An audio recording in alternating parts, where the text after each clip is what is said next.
ಸಿದ್ದರಾಮಯ್ಯನವರ ಸರ್ಕಾರದ ಯೋಗ್ಯತೆಗೆ ಅಲ್ಲಿ ಪರಪ್ಪನ ಅಗ್ರದಲ್ಲಿ ಕೂತ್ಕೆ ಅರೆಸ್ಟ್ ಆಗಿರುವಂಥ ಸಾಬಣ್ಣ ಅವನು ವಿಡಿಯೋ ಕಾಲ್ ಮಾಡ್ತಾನೆ, ಮೊಬೈಲ್ ಇಟ್ಕೊಳ್ತಾನೆ. ಅದ್ರ ಬಗ್ಗೆನೇ ಇವ್ರ ಕೈಲಿ ಒಂದು ಕ್ರಮ ಕೈಗೊಳ್ಳೋಕ್ಕಾಗಲ್ಲ. ಇನ್ಯಾವನು ನಿಮಗೆ ಎಕ್ಸ್ಪ್ಲೋಸಿವ್ಸನ್ನ ಕಾರಲ್ಲಿ ಇಟ್ಕೊಂಡು ಬಂದು ಟ್ರಾಫಿಕಲ್ಲಿ ಬ್ಲಾಸ್ಟ್ ಮಾಡಿದರೆ ಏನು ಮಾಡೋಕ್ಕಾಗುತ್ತೆ? ಕಳೆದ 11 ವರ್ಷಗಳಲ್ಲಿ ಕಾಶ್ಮೀರವನ್ನು ಬಿಟ್ಟು ದೇಶದಲ್ಲಿ ಇಂಥ ಘಟನೆ ಸಂಭವಿಸುತ್ತಾ? ಅದೇ 2014ರಿಂದ 2014ವರೆಗೂ ನೀವು ಯೋಚನೆ ಮಾಡಿ. ಡೆಲ್ಲಿನಲ್ಲಿ ದೀಪಾವಳಿ ಹಿಂದಿನ ದಿನ 2005ರಲ್ಲಿ ಪಟಾಕಿ ಖರೀದಿ ಮಾಡಲಿಕ್ಕೆ ಹೋಗಿದ್ರು, ವಸ್ತುಗಳನ್ನು ಖರೀದಿ ಮಾಡಲಿಕ್ಕೆ ಹೋದಂತಹ ಹಿಂದೂಗಳ ಮೇಲೆ ದಾಳಿಯಾಗಿ ಅಲ್ಲಿ ಮಾರ್ಕೆಟಲ್ಲಿ ಬಾಂಬ್ ಬ್ಲಾಸ್ಟ್ ಆಗಿ 65ಕ್ಕಿಂತ ಹೆಚ್ಚು ಜನ ಸತ್ತೋದ್ರು. ಆಮೇಲೆ ಲುಂಬಿನಿ ಗಾರ್ಡನಲ್ಲಿ ಬ್ಲಾಸ್ಟ್ ಆಯಿತು, ಜರ್ಮನ್ ಬೇಕ್ರಿ ಬ್ಲಾಸ್ಟ್ ಆಯಿತು, ಪುಣೆ ಬ್ಲಾಸ್ಟ್ ಆಯಿತು, 2008ರಲ್ಲಿ ಮುಂಬೈ ಅಟ್ಯಾಕ್ ಆಯಿತು, ಗುಜರಾತಿನ ಸೂರತ್ನಲ್ಲಿ ಅಟ್ಯಾಕ್ ಆಯಿತು, ಬೆಂಗಳೂರಿನಲ್ಲಿ ಚಿನ್ನಸ್ವಾಮಿ ಸ್ಟೇಡಿಯಂ ಹತ್ರ ಅಟ್ಯಾಕ್ ಆಯಿತು, ಮಲ್ಲೇಶ್ವರಮಲ್ಲಿ ಬಾಂಬ್ ಬ್ಲಾಸ್ಟ್ ಆಯಿತು. ಈ ರೀತಿ ಸರಣಿ ಬಾಂಬ್ ಬ್ಲಾಸ್ಟ್ಗಳು ಯು ಪಿ ಎ ಸರ್ಕಾರದ ಸಂದರ್ಭದಲ್ಲಿ ಆಗಿದ್ದು 10 ವರ್ಷದಲ್ಲಿ ಒಂದರಿಂದ ಒಂದು ಬಾಂಬ್ ಬ್ಲಾಸ್ಟ್ಗಳಾಯಿತು. ಆದರೆ ನರೇಂದ್ರ ಮೋದಿಯವರು ಬಂದಾದ ನಂತರ 11 ವರ್ಷಗಳಲ್ಲಿ ಈ ರೀತಿ ಒಂದು ಮೇಜರ್ ಸಿಟಿನಲ್ಲಿ ಈ ಥರ ಘಟನೆ ನಡೆದಿರೋದು ಮೊದಲನೇದು. ಇದರಿಂದ ಎಷ್ಟು ಹತಾಶರಾಗಿ ಇವತ್ತು ಈ ಥರ ಈ ಥರದೊಂದು ಕೃತ್ಯಕ್ಕೆ ಕೈಗೆ ಹಾಕ್ತಾಯಿದ್ದಾರೆ ಅನ್ನೋದು ಗೊತ್ತಾಗ್ತಾಯಿದೆ. ನರೇಂದ್ರ ಮೋದಿಯವರು ಒಂದು ಒಳ್ಳೆಯ ಆಡಳಿತವನ್ನು ಕೊಡೋ ಜೊತೆಗೆ ಭದ್ರತೆಯ ಭಾವನೆಯನ್ನು ಕೂಡ ಕೊಟ್ಟಿದ್ದಾರೆ. ಆದರೆ ಇವತ್ತು ಹೇಗಾಗಿದೆ ಅಂತ ಹೇಳಿದರೆ ಪಾಕಿಸ್ತಾನದವರಿಗೂ ಅರ್ಥ ಆಗಿದೆ.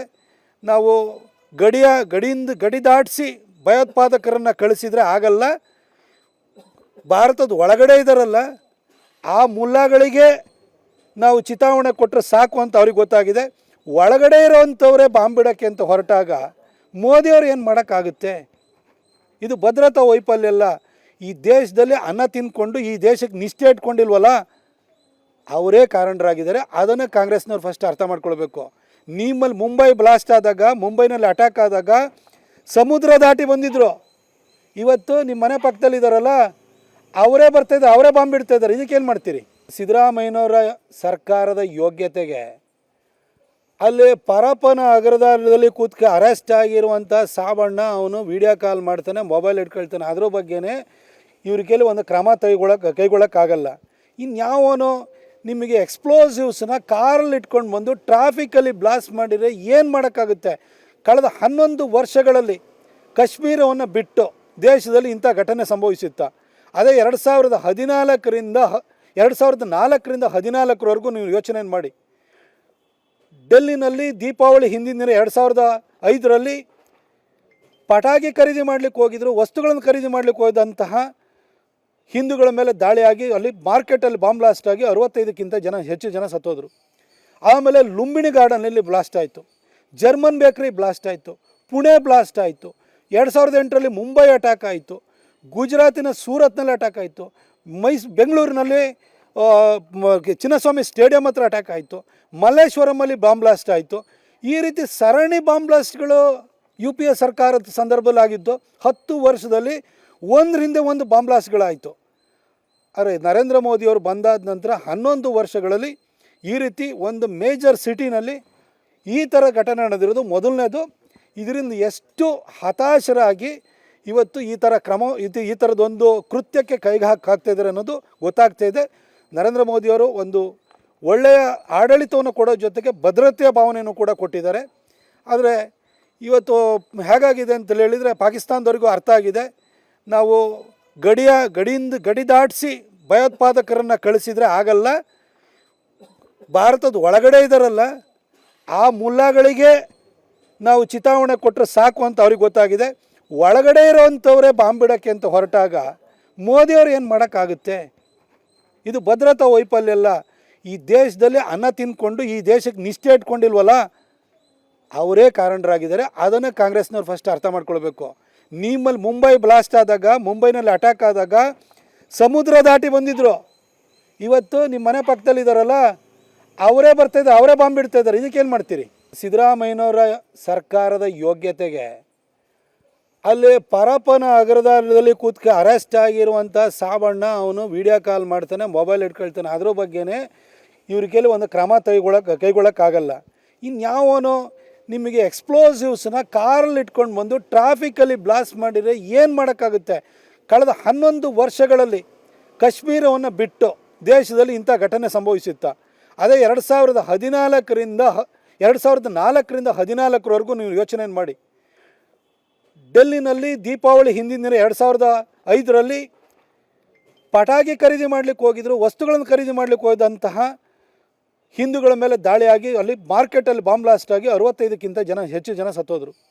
ಆಮೇಲೆ ಲುಂಬಿನಿ ಗಾರ್ಡನಲ್ಲಿ ಬ್ಲಾಸ್ಟ್ ಆಯಿತು, ಜರ್ಮನ್ ಬೇಕ್ರಿ ಬ್ಲಾಸ್ಟ್ ಆಯಿತು, ಪುಣೆ ಬ್ಲಾಸ್ಟ್ ಆಯಿತು, 2008ರಲ್ಲಿ ಮುಂಬೈ ಅಟ್ಯಾಕ್ ಆಯಿತು, ಗುಜರಾತಿನ ಸೂರತ್ನಲ್ಲಿ ಅಟ್ಯಾಕ್ ಆಯಿತು, ಬೆಂಗಳೂರಿನಲ್ಲಿ ಚಿನ್ನಸ್ವಾಮಿ ಸ್ಟೇಡಿಯಂ ಹತ್ರ ಅಟ್ಯಾಕ್ ಆಯಿತು, ಮಲ್ಲೇಶ್ವರಮಲ್ಲಿ ಬಾಂಬ್ ಬ್ಲಾಸ್ಟ್ ಆಯಿತು. ಈ ರೀತಿ ಸರಣಿ ಬಾಂಬ್ ಬ್ಲಾಸ್ಟ್ಗಳು ಯು ಪಿ ಎ ಸರ್ಕಾರದ ಸಂದರ್ಭದಲ್ಲಿ ಆಗಿದ್ದು 10 ವರ್ಷದಲ್ಲಿ ಒಂದರಿಂದ ಒಂದು ಬಾಂಬ್ ಬ್ಲಾಸ್ಟ್ಗಳಾಯಿತು.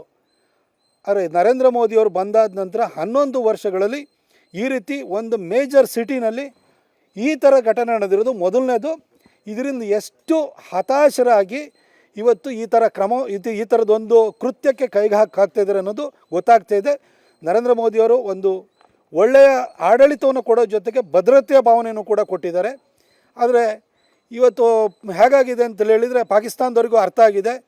ನಾವು ಗಡಿ ದಾಟಿಸಿ ಭಯೋತ್ಪಾದಕರನ್ನು ಕಳಿಸಿದರೆ ಆಗಲ್ಲ, ಭಾರತದ ಒಳಗಡೆ ಇದ್ದಾರಲ್ಲ ಆ ಮುಲ್ಲಾಗಳಿಗೆ ನಾವು ಚಿತಾವಣೆ ಕೊಟ್ಟರೆ ಸಾಕು ಅಂತ ಅವ್ರಿಗೆ ಗೊತ್ತಾಗಿದೆ.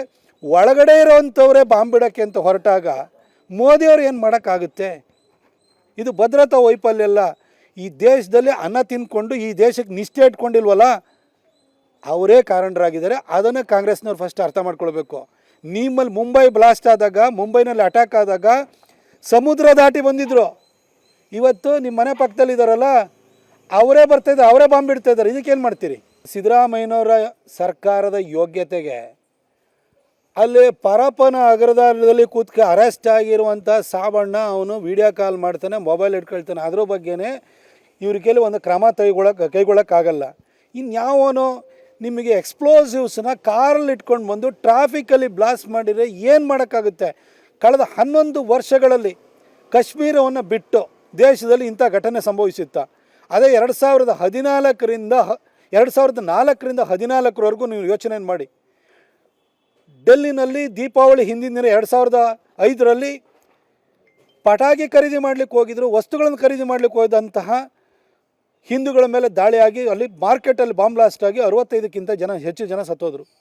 ಆಮೇಲೆ ಲುಂಬಿನಿ ಗಾರ್ಡನಲ್ಲಿ ಬ್ಲಾಸ್ಟ್ ಆಯಿತು, ಜರ್ಮನ್ ಬೇಕ್ರಿ ಬ್ಲಾಸ್ಟ್ ಆಯಿತು, ಪುಣೆ ಬ್ಲಾಸ್ಟ್ ಆಯಿತು, 2008ರಲ್ಲಿ ಮುಂಬೈ ಅಟ್ಯಾಕ್ ಆಯಿತು, ಗುಜರಾತಿನ ಸೂರತ್ನಲ್ಲಿ ಅಟ್ಯಾಕ್ ಆಯಿತು, ಬೆಂಗಳೂರಿನಲ್ಲಿ ಚಿನ್ನಸ್ವಾಮಿ ಸ್ಟೇಡಿಯಂ ಹತ್ರ ಅಟ್ಯಾಕ್ ಆಯಿತು, ಮಲ್ಲೇಶ್ವರಮಲ್ಲಿ ಬಾಂಬ್ ಬ್ಲಾಸ್ಟ್ ಆಯಿತು.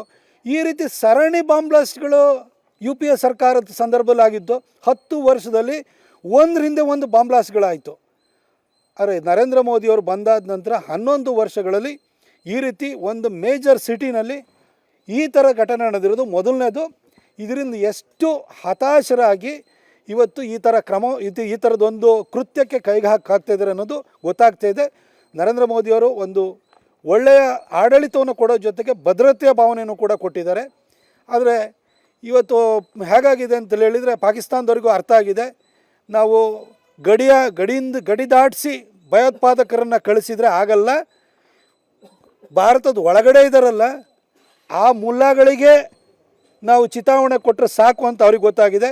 ಒಳಗಡೆ ಇರೋವಂಥವರೇ ಬಾಂಬ್ ಬಿಡೋಕ್ಕೆ ಅಂತ ಹೊರಟಾಗ ಮೋದಿಯವರು ಏನು ಮಾಡೋಕ್ಕಾಗುತ್ತೆ? ಇದು ಭದ್ರತಾ ವೈಫಲ್ಯ ಅಲ್ಲ.